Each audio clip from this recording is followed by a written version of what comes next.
Hi అండి, అందరూ ఎలా ఉన్నారు? అందరూ బాగున్నారా? నేనైతే బాగున్నానండి.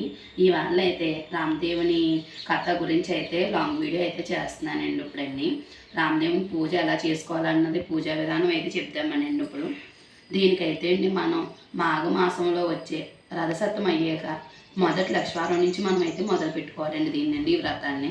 లేదండి 5 లక్షవారాలు 5 ఆదివారాలు అయితే మనం చేసుకోవాలండి పూజ. ఎప్పుడైనా సరే మొదలు పెట్టాక ఎప్పుడైనా సరే పూజ చేసుకోవచ్చండి. దాని గురించి అయ్యో టైం ఆడవాళ్ళకి మరి మైంగా ఒక్కొక్క వారం గ్యాప్ వస్తుంది కదండి, అదైనా పర్వాలేదండి. అయిపోయాక తర్వాత మళ్ళీ మనం ఇల్లంతా శుభ్రం చేసుకుని క్లీనింగ్ చేసుకుని మనం పూజనైతే మళ్ళీ స్టార్ట్ చేసుకోవచ్చండి. ఎన్ని వారాలకు అయితే ఆపేమో అక్కడి నుంచే మనం చేసుకోవాలండి పూజ. అలాగే ఎలాగైనా సరే 5 లక్షవారాలు 5 ఆదివారాలు అయితే మనం పూజ అయితే కంప్లీట్ చేసుకోవాలండి. దీనికైతే కరాచీనోక ప్రసాదానికి అయితే ఆవు పాలు, కరాచీనోక, పంచదార కలిపి 3 కలిపండి ప్రసాదం అయితే 5 వంటల కింద తయారు చేసుకోవాలండి. 5 తాంబాలాలు పెట్టుకోవాలండి.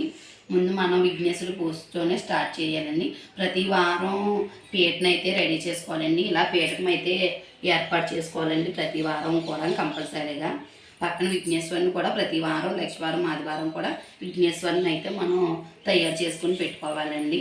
విఘ్నేశ్వరుడు ప్రత్యేకంగా మళ్ళీ తాంబాలం అన్నీ 2 దీపాలు అయితే కంపల్సరీ అండి. ఆవునేతితోనే దీపం అయితే పెట్టుకోవాలండి మనం. ఇలాగా ఈ పూజకి అయితే అన్నీ మనం పూజ చేసినప్పుడైతే మనం అదే ఫంక్షన్లకు అయితే ఎక్కువ అటెండ్ అవ్వకూడదండి. ముఖ్యమైన ఫంక్షన్లకు అయితే అటెండ్ అయినా కానీ అక్కడైతే మనం భోజనం అయితే చేయకూడదండి. పెళ్ళిళ్ళు ఇలా వీరభద్రుడి బోనం అలాంటి అయితే పర్వాలేదండి.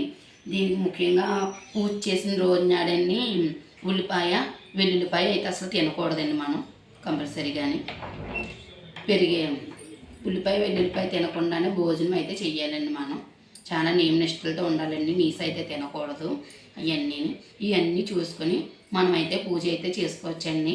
చాలామంది అడుగుతున్నారని లాంగ్ వీడియో అయితే నేను చేస్తున్నానండి. ఎలాగుందో అయితే కామెంట్ చేయండి. ఓం శ్రీ రామచంద్రమూర్తి నమః. మీ దేవి అండి ఇట్లు. ఓకే అండి, అందరికీ